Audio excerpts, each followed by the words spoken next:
Salam sehat untuk kita semua, salam sejahtera dimanapun kita berada. Perkenalkan, nama saya Ronaldi Saragi, Fakultas Hukum semester 2 non-reguler.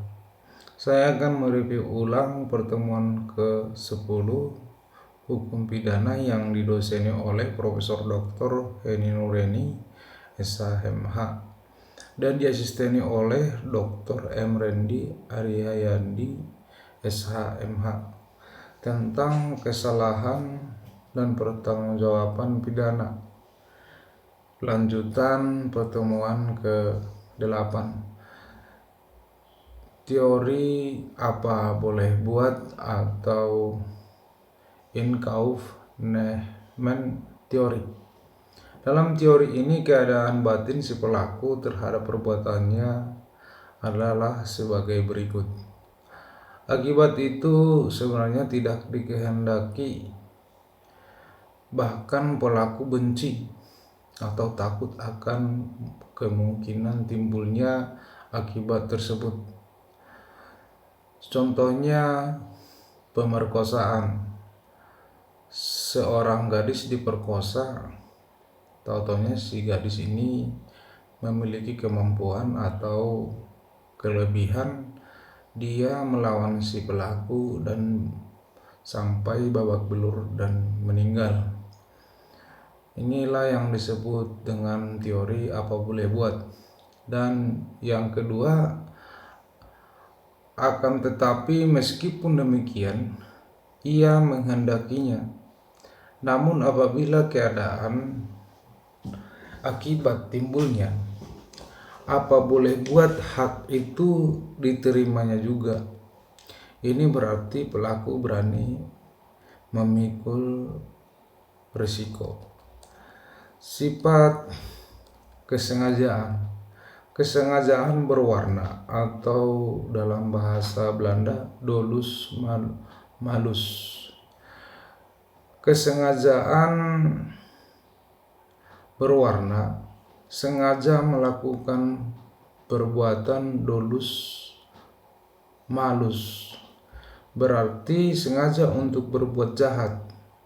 Jadi kesengajaan perlu ada kesadaran dari pelaku terhadap perbuatan yang dilarang.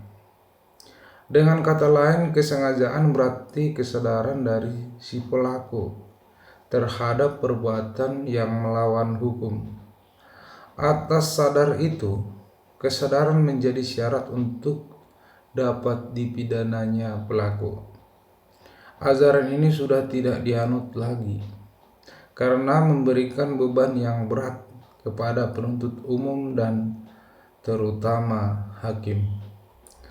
Dalam ajaran ini, hakim harus membuktikan bahwa pelaku dalam melakukan tindak pidana selain menghendaki perbuatannya, juga mengetahui dan menyadari bahwa perbuatannya dilarang dan diancam dengan pidana undang-undang. Kesengajaan tidak berwarna. Untuk dapat dipidana, pelaku cukup hanya dengan menghendaki perbuatannya dan tidak diharuskan mengetahui atau menyadari bahwa perbuatannya dilarang dan diancam dengan pidana. Ajaran inilah yang dianut oleh Undang-Undang Hukum Pidana Indonesia. Dalam hukum pidana Indonesia berlaku azas lex dura sedita scripta, yaitu dengan diundangkannya hukum pidana, maka setiap orang dianggap mengetahuinya.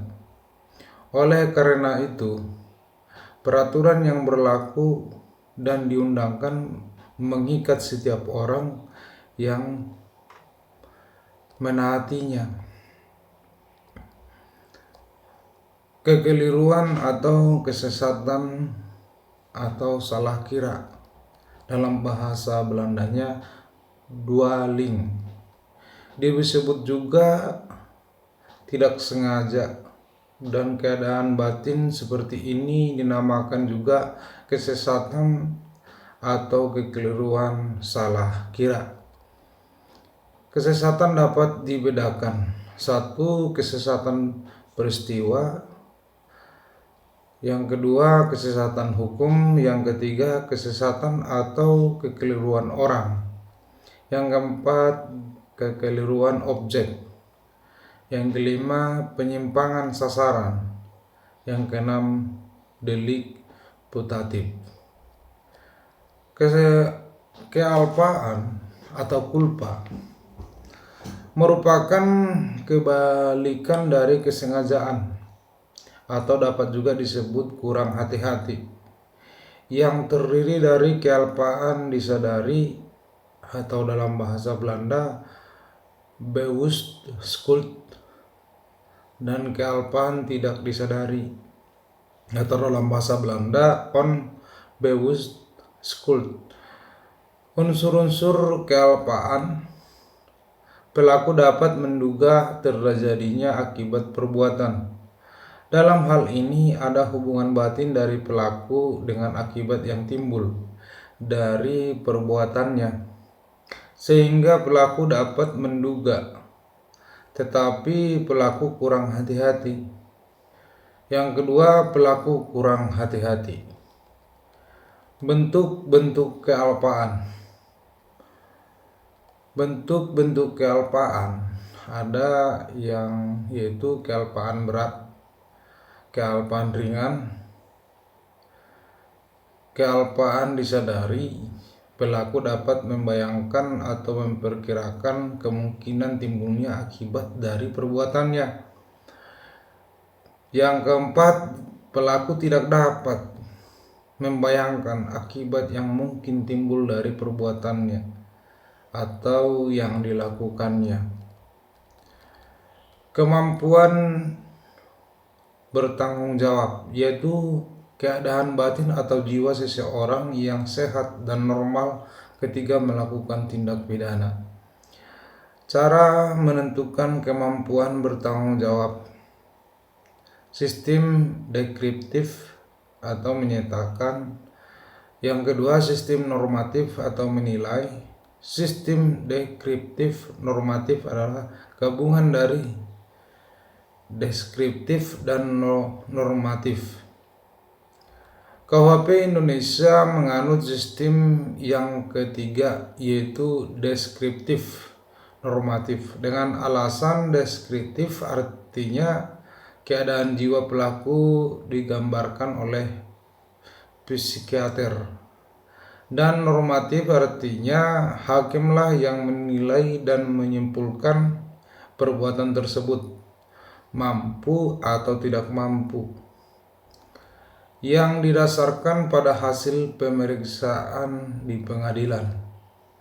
Sekian yang saya dapat review di pertemuan 10. Terima kasih.